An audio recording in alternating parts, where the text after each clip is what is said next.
Vamos agradecer a Deus a bênção da vida, a Jesus, nosso Mestre e Senhor, que Ele permita os seus mensageiros aqui atuarem em favor de cada um de nós, para que possamos absorver o estudo mediante as luzes da doutrina espírita, na proposta de transformação, de renovação de nossa atual existência, em tudo aquilo que seja nobre, bom e útil para o nosso desenvolvimento, para o nosso crescimento moral e espiritual. Que a vossa paz, Senhor, envolva os nossos corações, envolvendo toda a casa que nos acolhe, e que possamos irradiar essas vibrações em comunhão com a espiritualidade benfeitora e amiga aos nossos lares, aos nossos familiares, a toda a humanidade. Que a tua luz seja o guia de todos nós e que teu amor aqueça-nos os corações, hoje e sempre. Que assim seja. Então nós vamos dar continuidade à obra que estamos estudando, que é Justiça Divina, pelo Espírito Emmanuel, através de Francisco Cândido Xavier. E a lição de hoje é de número 44, que traz o título Divina Presença. Então nós vamos ler, primeiramente, para tomarmos familiaridade com o texto e a proposta de Emmanuel dentro daquilo que foi estudado na noite do dia 3 de julho de 1961, uma reunião pública que aconteceu na cidade de Uberaba, e logo após a abertura do item da noite, do diálogo entre os irmãos, Emmanuel brindou com essa mensagem. Lembrando que essa obra está estudando Céu e o Inferno, ou a Justiça Divina segundo o Espiritismo, a quarta obra da codificação. Primeiro vamos ler a mensagem de Emmanuel. Divina Presença é o título proposto por ele. Quando nasceste na terra, assemelhavas-te ao pássaro semimorto, que a tormenta arremessa em esquecida concha da praia, mas apareceu sobre humana ternura, num coração de mulher e foste, pelas maternas mãos, lavado e alimentado milhares de vezes, simplesmente por amor, a fim de recuperares a consciência. Quando o véu da ingenuidade infantil te empanava a cabeça, afligindo os que mais te amavam, o professor percebeu a inteligência que te fugia no olhar e entregou-te a riqueza imarcessível da escola. Nos dias da primeira mocidade, quando a despreocupação parecia anular-te a existência, amigos notaram o caráter que te brilhava nos gestos e integraram-te à vida nos dons do trabalho. Na enfermidade, quando muitos duvidavam da tua capacidade de reerguimento, o médico verificou que uma força sublime te atuava nas mais íntimas células e estendeu-te confiante o remédio eficaz nas horas difíceis de incompreensão. Ouviste, em meio das próprias lágrimas, inarticuladas canções de conforto e esperança, exortando-te à paciência e à alegria. por onde segues? Assinalas a luz invisível que te clareia todos os pensamentos. Se sofres, é o apoio que te resguarda. Se erras, é a voz que te corrige. Se vacilas, é o braço que te sustenta. E se te encontras em solidão, é a companhia que te consola. Aprendamos a amar e a respeitar esse alguém como quem sabe que estamos nele, como o fruto na árvore. E se caíste tão fundo que todos os afetos te hajam abandonado, mesmo aí, nas dores da culpa, recorda que a justiça te golpeia e purifica em direitura do supremo resgate, porque nunca estiveste distante da presença de Deus. Essa é a lição proposta por Emmanuel. Linda, por sinal, que mais parece um poema do que uma lição. E Emmanuel, aqui na última frase, nós gostaríamos até de repetir, para ficar firme na nossa memória, mesmo aí, diante de todos os dissabores que, porventura, muitos de nós já passamos e ainda passaremos nessa atual existência e adiante. Recorda que a justiça te golpeia. Olha que colocação interessante de Emmanuel. Justiça divina te golpeia e purifica em direitura do supremo resgate, porque nunca estiveste distante da presença de Deus. Precisamos entender mais do que nunca de que Deus jamais esteve ausente, em nenhum momento da nossa vida e de nossas existências. Mas à medida que nós vamos caminhando e vamos esbarrando nas dificuldades do dia a dia, muitos chegam a pensar, ou até mesmo afirmar, de que Deus o abandonou. E isso não é verdade.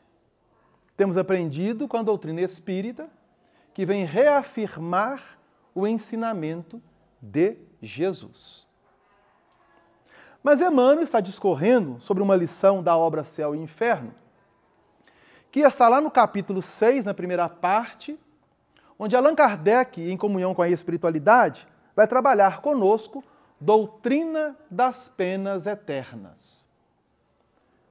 Essa doutrina das penas eternas, ele está extraindo as lições que até então foram apreendidas por nós, seres humanos, no nosso caminhar na humanidade, do ponto de vista teológico e religioso.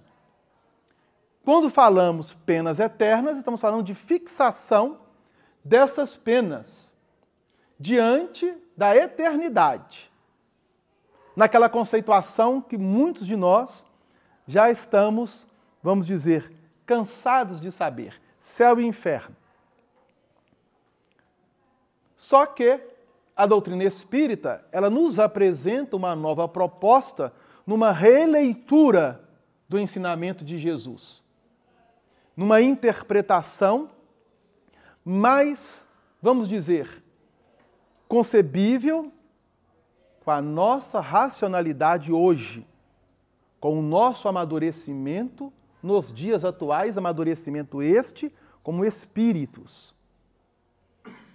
E aí nós vamos ler então o item 12 do capítulo 6 da obra Céu e Inferno, na primeira parte.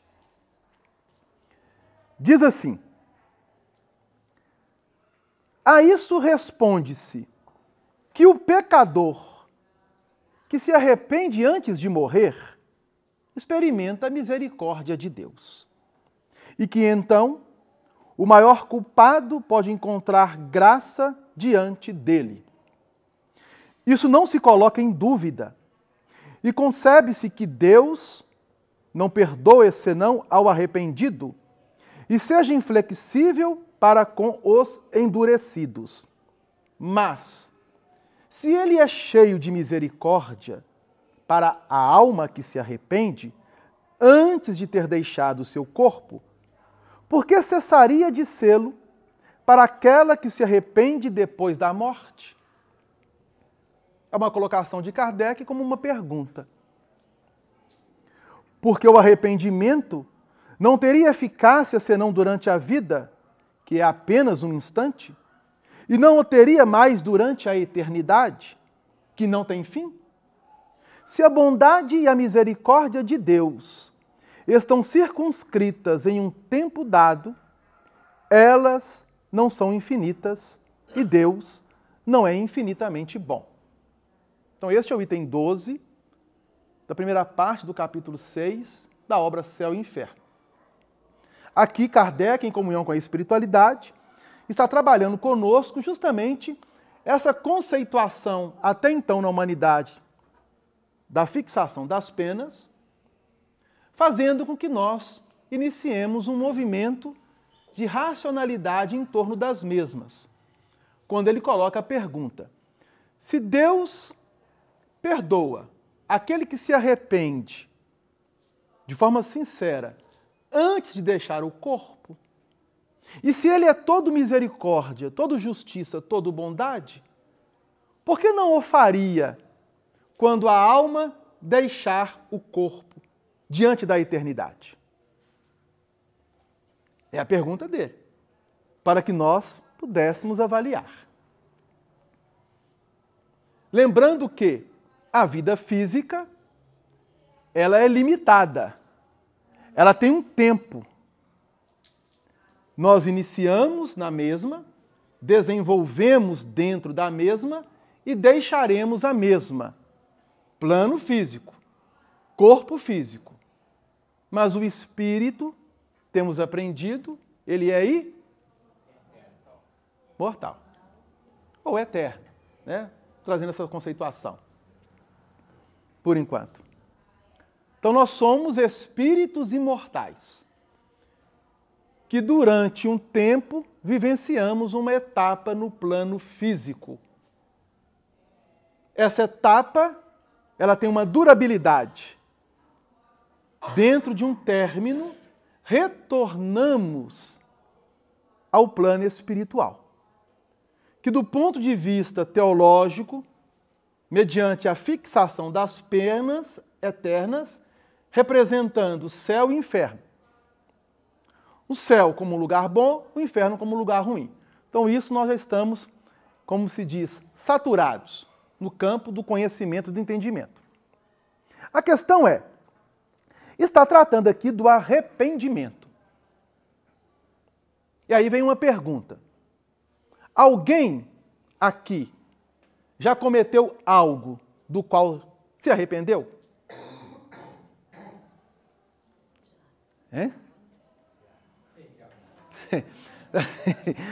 Então não existe aquele que se encontra aqui que vai pensar assim, poxa, arrependi de ter feito aquilo.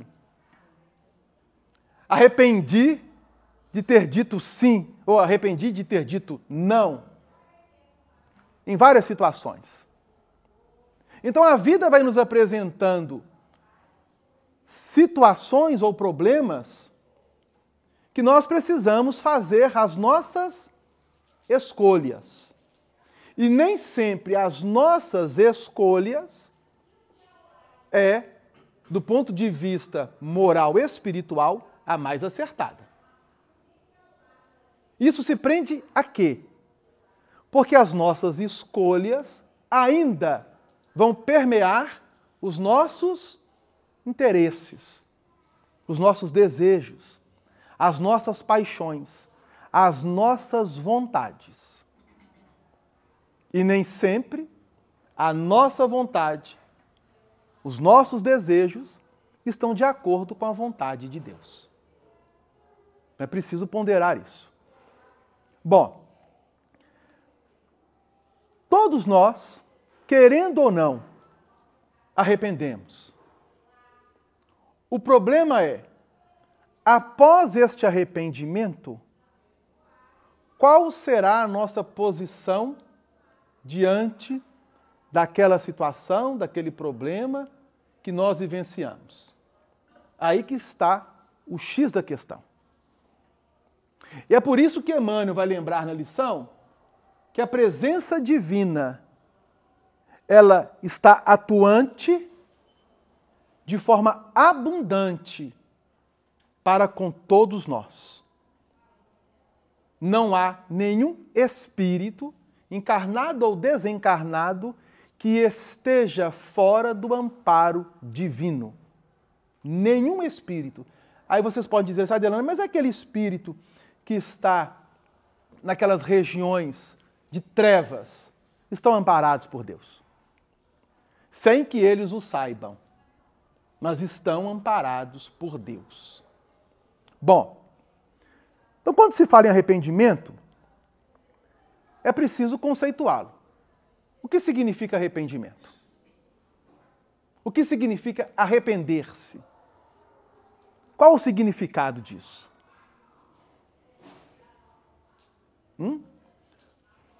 Alguém? Arrisca? Petisca? Vamos lembrar aqui uma passagem do Evangelho, porque nós pensamos que o arrependimento é de agora, não é. Lembram da figura de João Batista? Atuando no deserto, conclamando a multidão, o povo, ao arrependimento.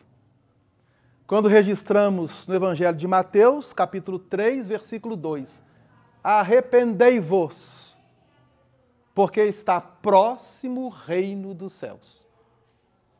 Arrependei-vos, porque está próximo o reino dos céus. Então vejam bem, que João Batista ele está abrindo o caminho para a chegada do Messias, Jesus. A tal ponto que a sua mensagem foi tão forte, tão impactante, que ele fora confundido com o próprio Messias. Porque muitos chegaram até ele questionando se era ele o Messias esperado. E ele disse que não. E aí perguntaram se ele era algum dos profetas antigos. O Elias. Perguntaram se ele era o Elias. Se era Elias, se era Isaías, se era Zacarias. E ele disse o quê? Que era? Lembram? Gente, ninguém leu o Evangelho de Mateus, não? Tem 2000 anos, tá? Que pelo menos os evangelhos estão circulando entre nós. Ele disse que não. Mas ele repete uma fala do profeta Isaías ao dizer: sou a voz do que clama no deserto, endireitai as veredas que são os caminhos do Senhor. Por que ele afirma que não era nenhum dos profetas? Porque há algo, mediante, nós vamos entender isso, diante da reencarnação, que é o esquecimento do passado. Então ele não poderia afirmar, porque se ele dissesse que sim, a reencarnação presente no próprio texto bíblico, e que depois nós vamos ver isso com o próprio Jesus afirmando aos apóstolos que sim, ele era o Elias. Lá em Mateus 17. Ok? Mas a proposta é: arrependei-vos, porque está próximo o reino dos céus. No versículo 11, ele vai dizer assim: eis que vos batizo com água para o arrependimento. Mas depois de mim, vem aquele que é muito maior do que eu, do qual não sou digno de levar a sua sandália. ele vos batizará com fogo e o Espírito Santo. Jesus. Então, o arrependimento é uma proposta que, dentro da definição do dicionário, pegando a etimologia da palavra que vem lá do grego, que significa conversão, ou uma mudança na direção, nós estamos falando agora da mudança da direção de nossas atitudes mentais, emocionais, sentimentais. Então, arrepender-se é mudar a atitude mental, modificar ou se esforçar para transformar a sua atitude emocional, a sua atitude sentimental. É uma mudança que vai lhe impulsionar ao reparo daquilo do qual você errou. Então, o arrependimento nos impulsiona a reparar o erro cometido. Tranquilo até aí?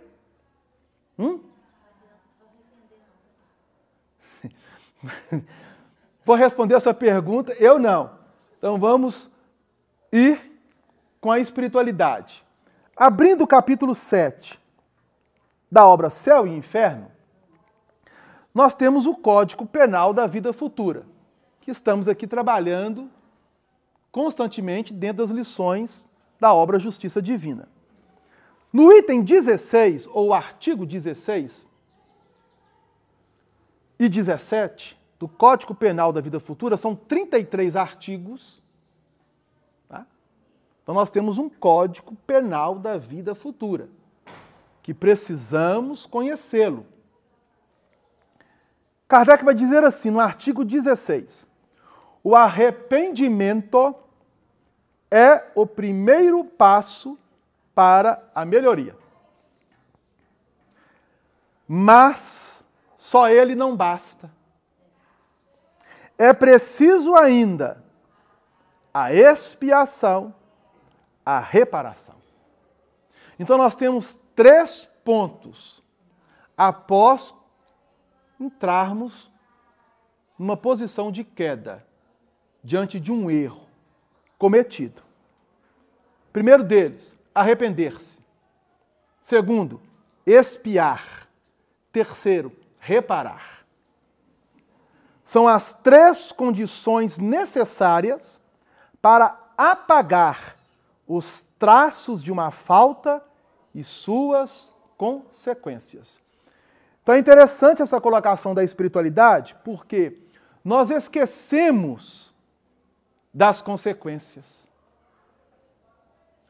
Tudo que nós fazemos, que nós pensamos, que nós falamos, a atitude pode ser mínima, gera uma consequência. Para toda ação, há uma lei de reação, causa e efeito. Tranquilo? Então, se nós cometemos algo do qual vamos nos arrepender, mesmo arrependendo, aquilo que cometemos vai gerar uma consequência. Isso é inevitável, é da lei. Não há como fugir.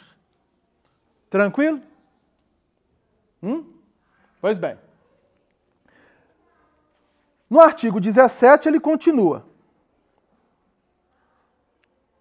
Vou ler aqui ainda o artigo 16, quando ele diz assim: o arrependimento abranda as dores da expiação, no que traz a esperança e prepara os caminhos da reabilitação.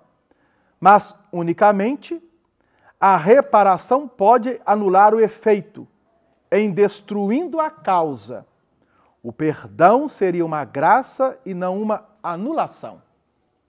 Então está entrando aqui num outro ponto interessante, que o perdão é uma graça e não a anulação daquela falta. Item ou artigo 17. O arrependimento pode ocorrer em qualquer parte e em qualquer tempo. Se é tardio, o culpado sofre por mais tempo. Agora vejam bem, a expiação consiste nos sofrimentos físicos e morais que são a consequência da falta cometida, seja desde a vida presente, seja depois da morte, na vida espiritual, seja em nova existência corporal, até que os traços da falta tenham se apagado. A reparação consiste em fazer o bem àquele a quem se fez o mal. Aquele que não reparar os seus erros nesta vida, por impossibilidade ou má vontade, se reencontrará numa existência ulterior em contato com as mesmas pessoas que tiveram do que se lastimar dele e em condições escolhidas por ele mesmo, de maneira a poder provar-lhe o seu devotamento e fazer-lhes tanto bem quanto lhes haja feito de mal. Então, diante da lei divina, onde o Cristo não somente ensinou, mas exemplificou, saibamos ter o olhar agora de compaixão, de piedade e de amor. Para com o outro? Não. Para conosco mesmo. Porque nós ainda, infelizmente, temos grande dificuldade de nos amar. Nós não nos amamos. Falamos que amamos o outro, não é verdade? Aí eu te amo. E o outro fala, eu também te amo. Mas será que nós já paramos para avaliar se estamos nos amando? A ponto de sabermos caminhar dentro de uma linha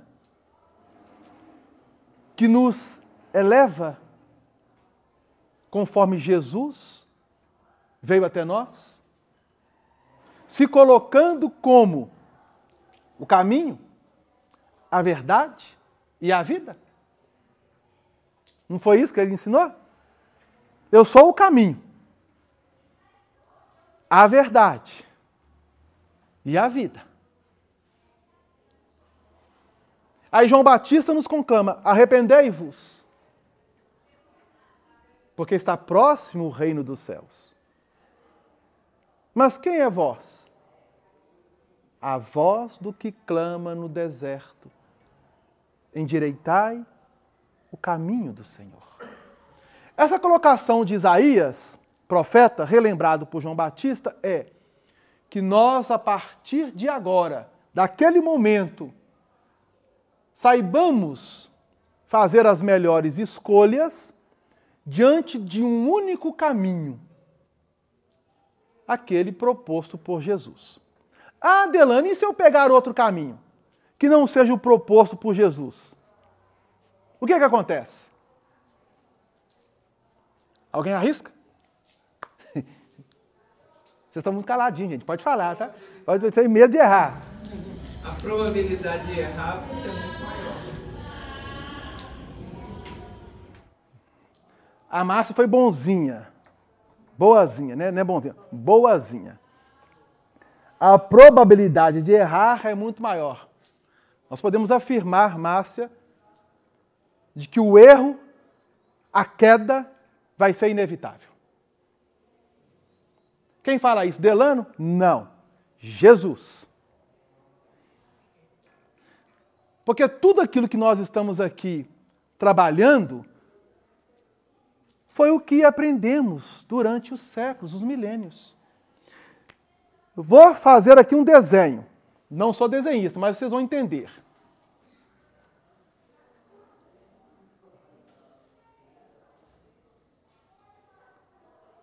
O que é isso aqui? Uma porta. Ao lado dela tem outra, vou desenhar.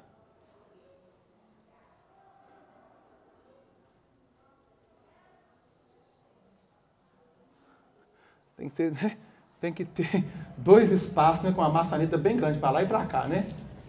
Uma outra porta. Que ensinamento é esse? É a porta e a porta ensinado por Jesus, dentro do Sermão do Monte, registrado pelo evangelista Mateus. Entrai pela porta estreita, porque larga e espaçosa é a porta que leva ao caminho da destruição. Queda. Entrai pela porta estreita, porque larga e espaçosa é a porta que leva ao caminho da destruição. É forte isso, né? Está lá em Mateus, tá? Chegar em casa, vocês abrem o Evangelho, leem todo o Sermão do Monte, vocês vão encontrar lá no capítulo 7, ok? Versículos 13 e 14, se não me engano. Mas vamos conferir? Nós temos aqui o texto sagrado, porque a memória da gente vai chegando à idade, vai falhando, né? Mateus, capítulo 7, versículo 13. Entrai pela porta estreita, porque larga é a porta, e espaçoso o caminho que conduz à perdição. Em outras traduções, destruição. E muitos são os que entram por ela. Esses muitos, gente, nós estamos entre eles. Nós estamos entre esses muitos. Porque nós não estamos avaliando apenas a nossa atual existência. Hoje, pelo entendimento que a doutrina espírita nos relembra de uma forma mais objetiva e racional, a pluralidade das existências, a reencarnação, dentro de uma realidade da justiça divina. Então tivemos inúmeras existências.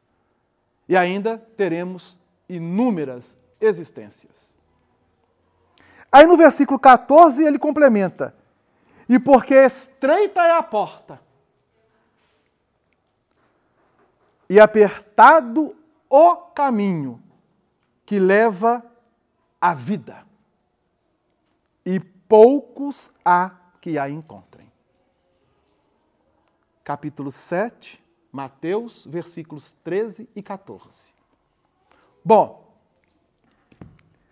entrar pela porta espaçosa é não se arrepender. Porque se o arrependimento está conclamando-nos a uma mudança de atitude, a uma mudança emocional, a uma mudança mental, para endireitarmos o caminho e refazermos aquilo que estava errado, agora, dentro de um alinhamento na lei divina, é buscar entrar pela porta estreita. Então, quando nós arrependemos, nós estamos nos propondo a quê? Entrarmos pela porta estreita. Quando não há um arrependimento, mantemos ainda a entrada da porta larga. Isso quer dizer que, se há 2000 anos atrás, João Batista, que é o precursor do cristianismo, vem conclamando-nos ao arrependimento, uma pergunta que não quer calar, e nós precisamos perguntar. Que nós fizemos no início. Alguém aqui já cometeu algo do que se arrependeu? Muitos afirmaram. Sim. Tranquilo. Você está, de fato, arrependido e pronto para entrar por esta porta estreita. Olha, calma, ninguém precisa responder.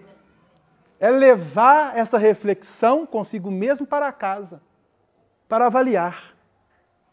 Estamos preparados ou estamos nos preparando para realmente podermos entrar por esta porta estreita, ensinada pelo Cristo?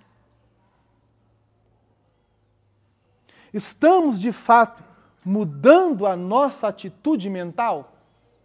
A nossa atitude emocional? A nossa atitude sentimental? Estamos transformando-nos? Estamos. Porque ninguém pode negar a lei de progresso. Estamos progredindo. Estamos evoluindo. Isso é fato. Mas poderíamos já estarmos em uma condição bem melhor da qual nós nos encontramos hoje. Poderíamos ou não poderíamos?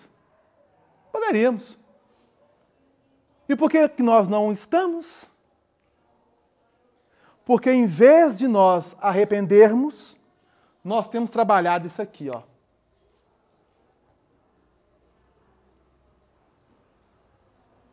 Remorso. Que muitos pensam que é sinônimo de arrependimento, mas não é. Remorso é uma coisa, arrependimento é outra.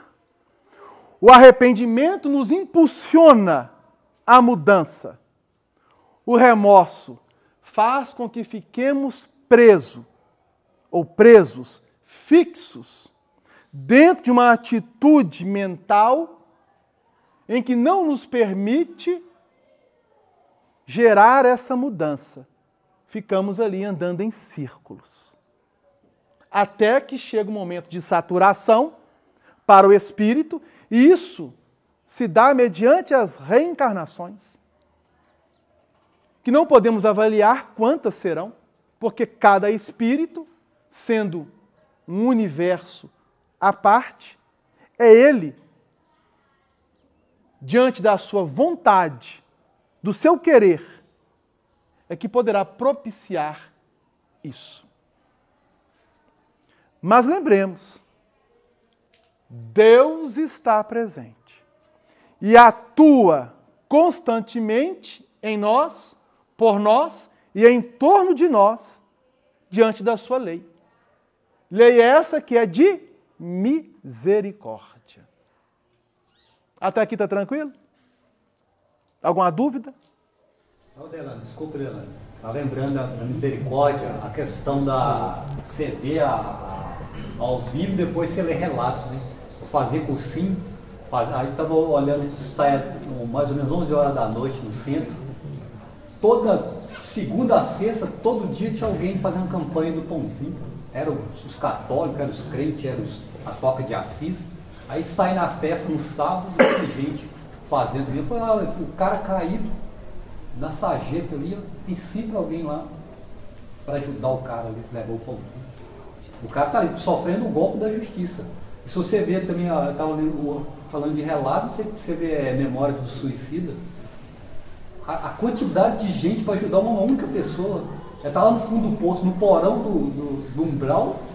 Chega lá, a equipe que vai resgatar, depois a equipe da enfermaria, a equipe que vai levar para a reunião. Mas se você for ver, eu e meu irmão ficavam brincando.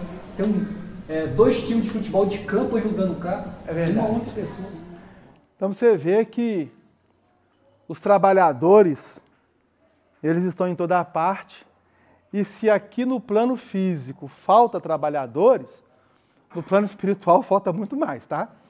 Embora as equipes estão completas, porque a gente pensa que é tudo passe de mágica, não é verdade? Desencarnamos, chegamos no plano espiritual, tá lá os amigos espirituais nos abraçando. Tá. Gente, a realidade é bem diferente. Porque nós estamos criando piso mental, emocional. E nós não vamos além daquilo que nós concebemos. Nenhum espírito projeta-se além daquilo que ele concebe, daquilo que ele fixa, daquilo que ele conquista. Então, no plano espiritual, falta trabalhadores. E como é que eles fazem para suprir a falta de trabalhadores? Aqueles que vão sendo resgatados, que vão sendo auxiliados, vão se preparando para aderir ao trabalho e servirem de apoio para aqueles que estavam na mesma condição, que estão na mesma condição em que se encontravam eles. É a lei de fraternidade, de cooperação. Até que consigamos sair de uma situação e avançarmos. Posso apagar aqui? Está tranquilo? Então vamos trabalhar com a ideia do remorso.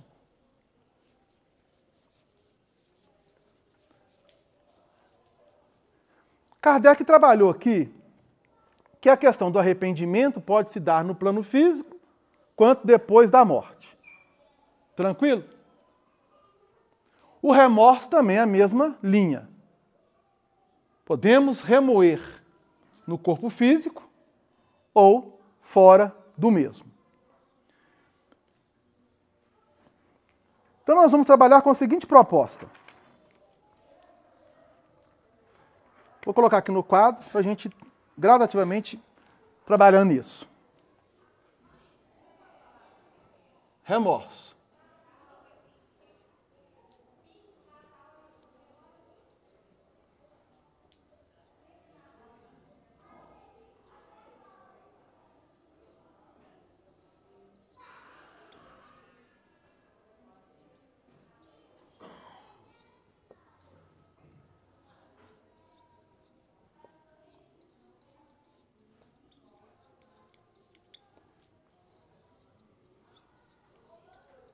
Vamos imaginar que eu desencarno. Eu, Delano, desencarnei.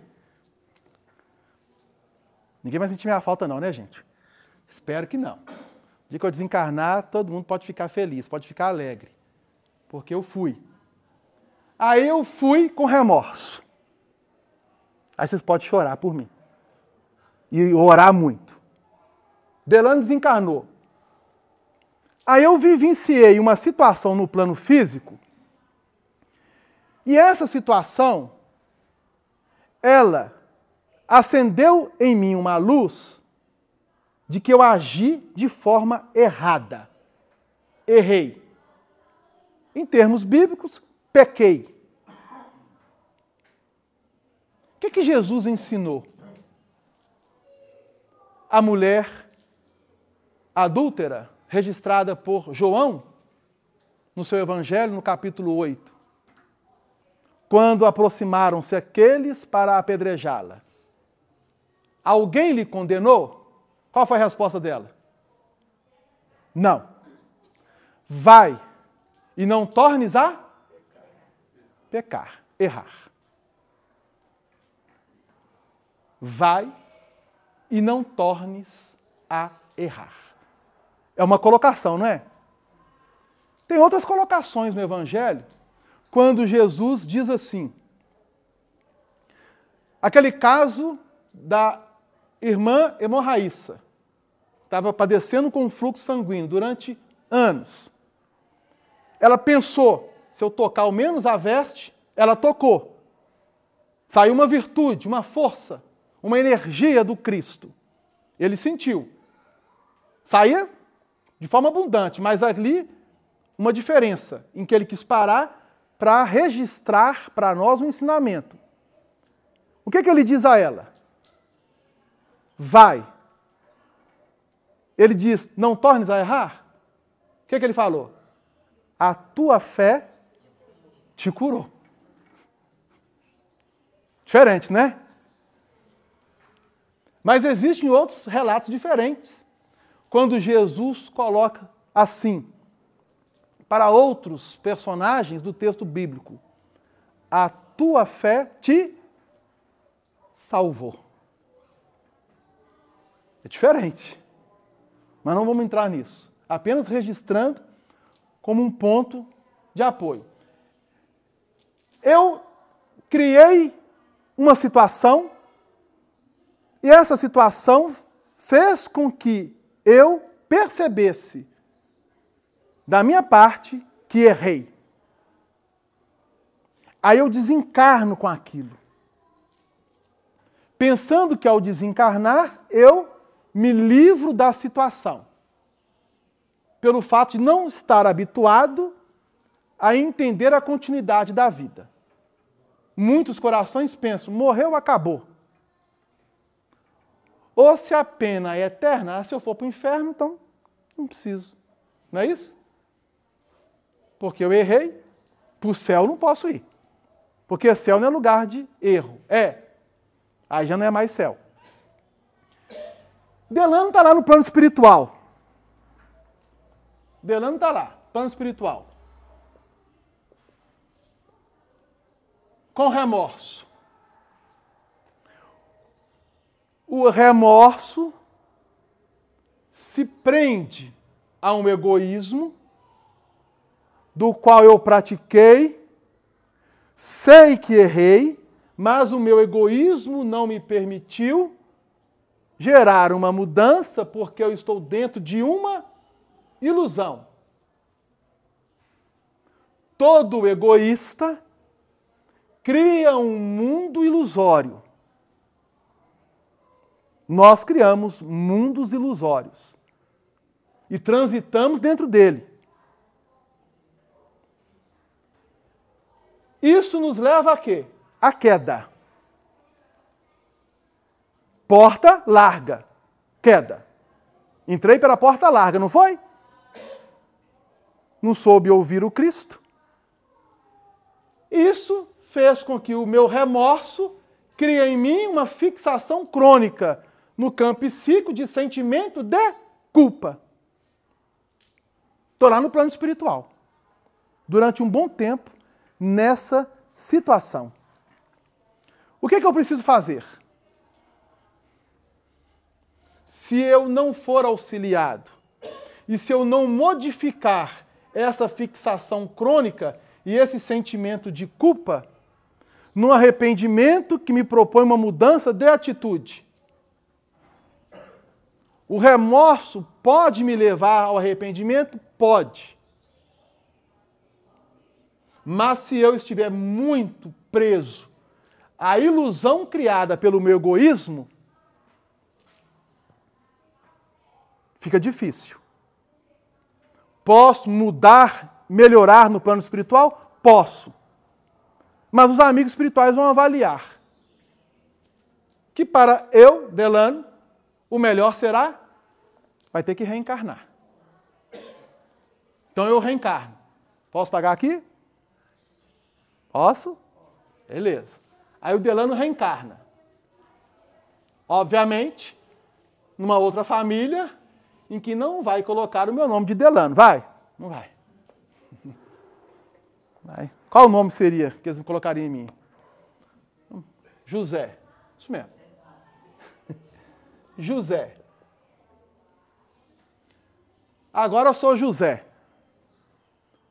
Diante da reencarnação. Sim. Eu posso entender que se o remorso não me proporciona o arrependimento, ele pode estabelecer a pena?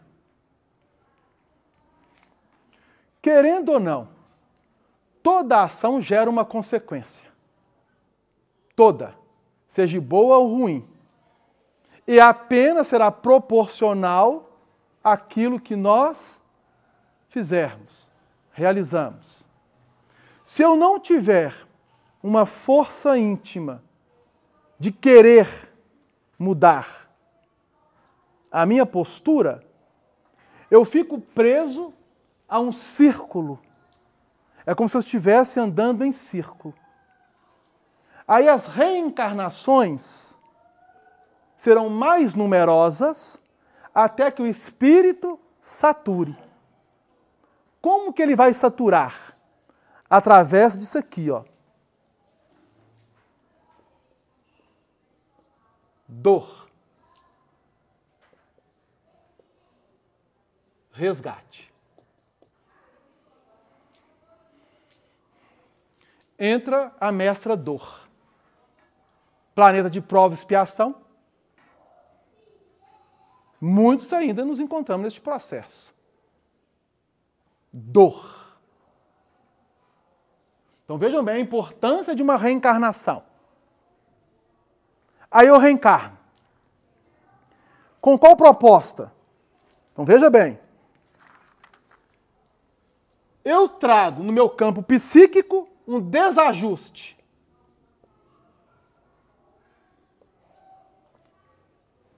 Diante das minhas provas pessoais. Eu criei uma desarmonia diante da lei, em minha consciência, para com o Pai, para com o próximo, mas principalmente para comigo mesmo. Então eu estou desarmonizado, desequilibrado, desajustado diante da lei. Reencarno. Chego àquela fofura, né? No plano físico. Mas eu vou me desenvolvendo e vou assumindo a minha personalidade, que está lá no inconsciente, que é a conquista daquilo que eu vivenciei em etapas anteriores. A proposta da reencarnação é mudar a atitude mental. Daí a importância dos pais. Para com a evangelização das crianças. Não sabemos que espírito se encontra ali. Que desajustes ele traz. No campo psíquico, emocional, sentimental. Percebem a gravidade? Mas o tempo corre, célere. E eu estou aqui. E aí, vai chegar um determinado momento da minha existência em que aquele remorso que está lá no inconsciente e que eu não consigo decifrar na atualidade, mas remexe com o meu íntimo, criando várias situações, eu vou entrar num campo de desapontamento que vai gerar uma frustração e, consequentemente, uma rebeldia.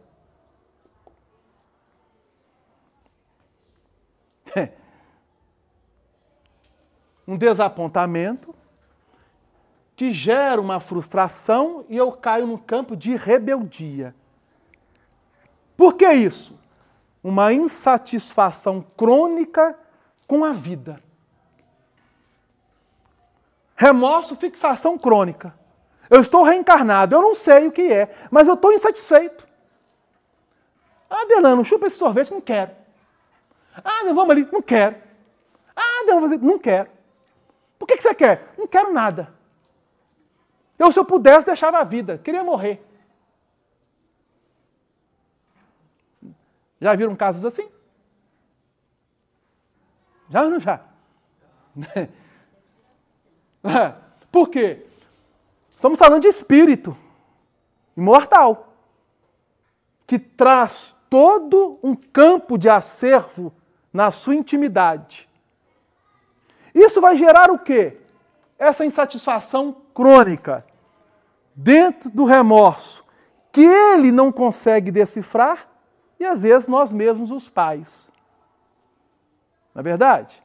Porque para os pais, todo filho é um santo. Aí o São José, que é eu, que estou reencarnado, não sabe a trabalheira que dei para os pais. Aí o que vai acontecer com o São José? A insatisfação crônica na vida vai gerar o quê? Medo, culpa, tristeza. O medo, perfeccionismo. A culpa, punição. E a tristeza, baixo autoestima. Tudo no campo emocional, tá, gente? nas linhas psicológicas do ser. Aquele remorso gerado antes de eu reencarnar, levei para o plano espiritual, fui auxiliado, não consegui sair daquele remorso, veio numa nova família, aí o São José vai ser encaminhado para a evangelização, mas ele não quer evangelização, e ele briga, ele xinga, ele esperneia, porque a portinha da evangelização é pequena, é estreita, e eu quero as portas largas. Vai gerando, à medida que eu vou desenvolvendo, biologicamente e intelectualmente, medo, culpa, tristeza. Medo gera perfeccionismo, tudo tem que estar do meu jeito, perfeito. A culpa, sempre pensamos que estamos num processo de punição. Por que eu sou punido? Por que tudo para mim dá errado? E a tristeza, um campo emocional de baixa autoestima. Isso tudo gera ao espírito o quê? Uma angústia. E essa angústia leva à arrogância e à intolerância.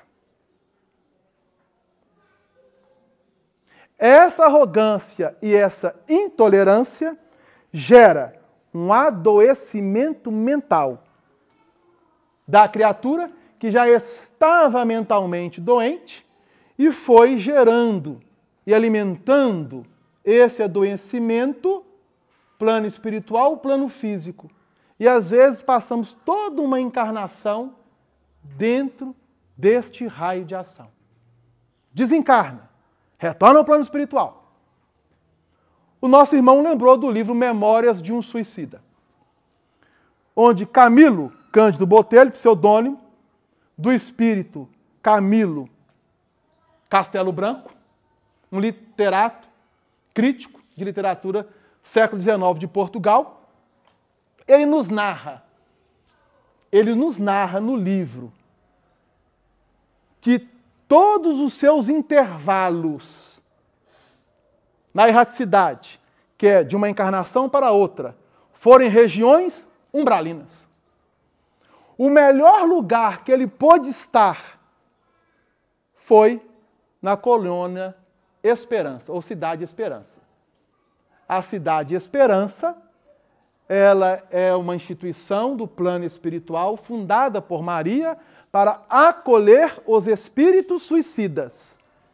Todo suicida traz remorso, angústia, medo, culpa, tristeza, baixa autoestima.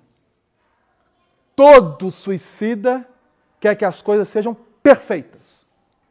Vou dar um exemplo. Alguém já visitou as crianças aqui na creche? Já?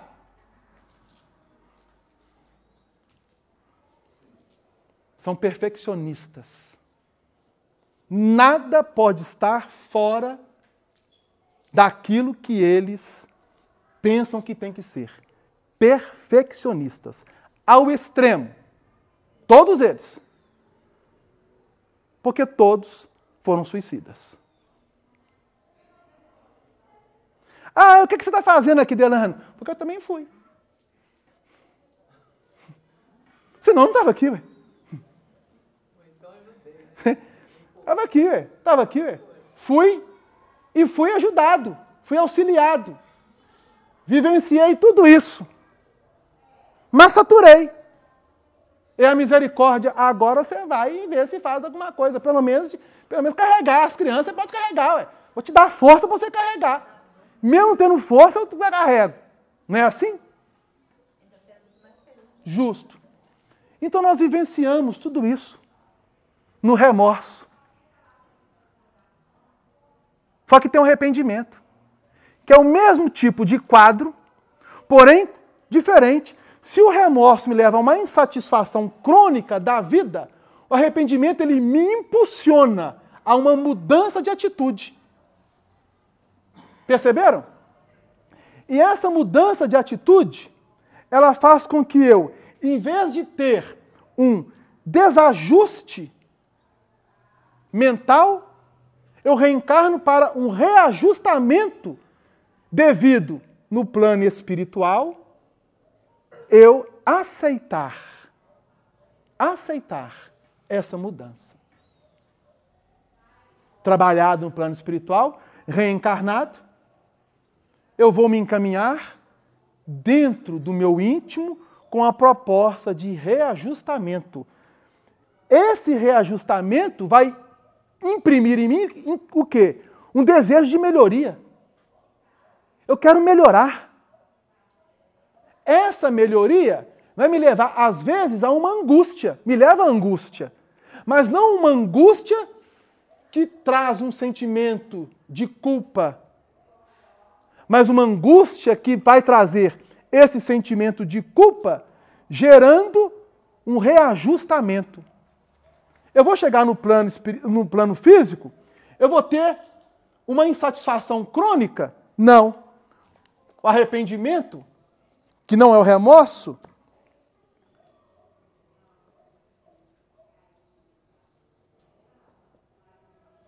é arrependimento. É isso? O que vai me gerar em mim? O arrependimento. Uma pressão psicológica. Dentro de medo, culpa e tristeza. Mas aqui vai ser diferente. Vai ser diferente. Esse medo, essa culpa e tristeza, dentro do arrependimento, vai ter valores de medo, preparação, culpa, reavaliação. Reavaliação. Tristeza, adaptação.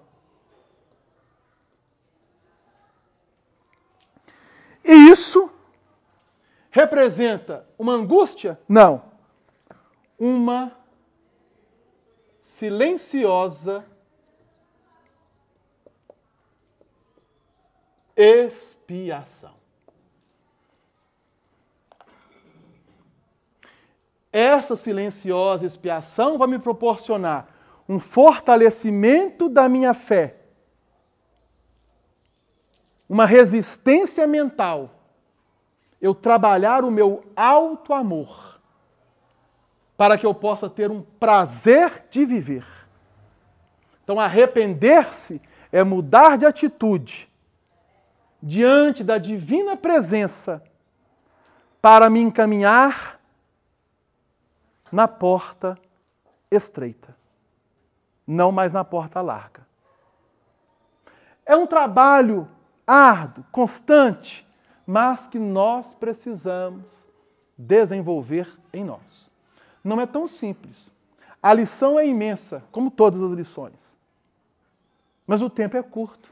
Como a nossa reencarnação é curta. Por mais longeva que nós possamos achar que seja, não é. Ela passa como um piscar de olhos. Quando assustarmos, nós estaremos do outro lado. E aí vamos ter que reavaliar. Se nós, no plano físico, soubemos nos adaptar, nos prepararmos diante das situações que passamos, para fortalecer a nossa fé, o nosso alto amor, enriquecendo-nos diante da vida que Jesus ensinou-nos, onde o Pai está presente, atuante, a nosso favor. Nosso irmão levantou o braço lá atrás. Você gostaria de colocar? Eu ia perguntar sobre como é que a gente chegava logo no arrependimento. Mas aí... Eu tive que correr porque o tempo, né, é o nosso maior vilão. O arrependimento é o mesmo quadro, porém modificando de acordo. Porque se o remorso ele me fixa no campo psíquico, a um determinado ponto, a ideia, e eu fico preso àquilo, o arrependimento ele vai trabalhar a minha libertação, me impulsionando a essa mudança de atitude.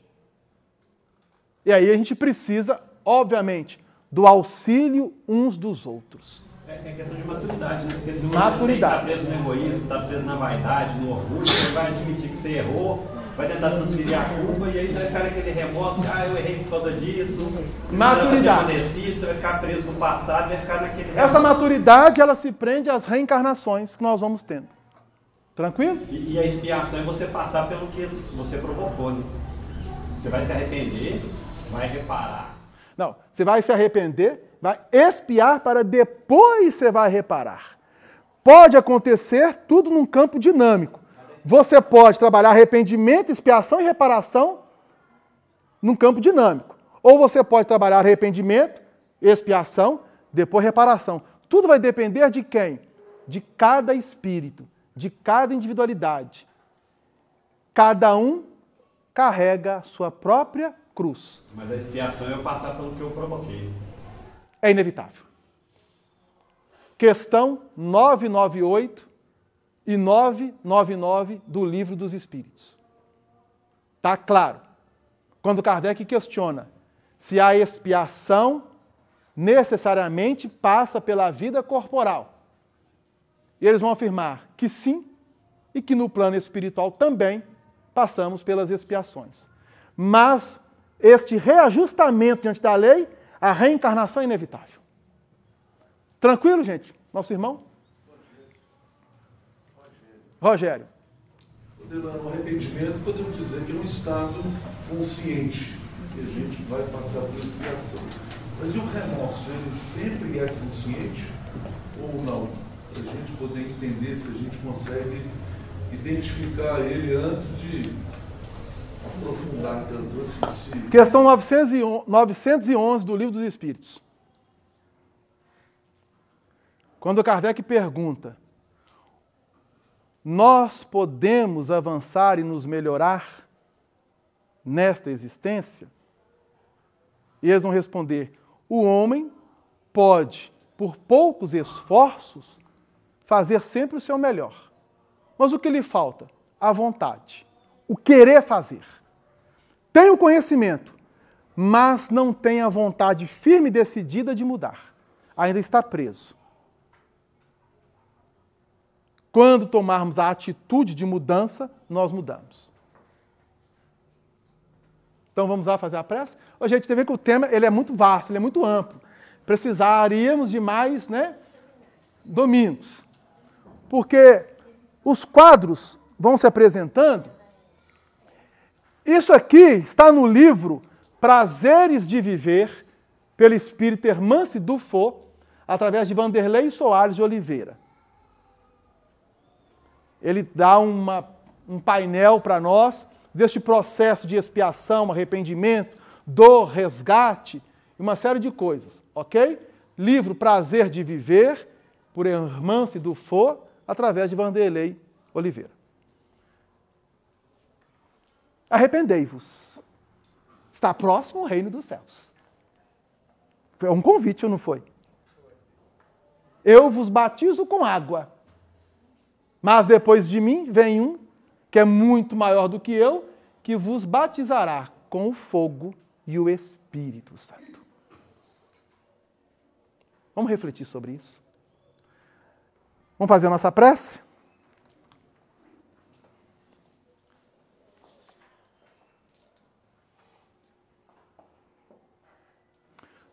Uma outra oportunidade, nós voltamos mais sobre o tema, tá?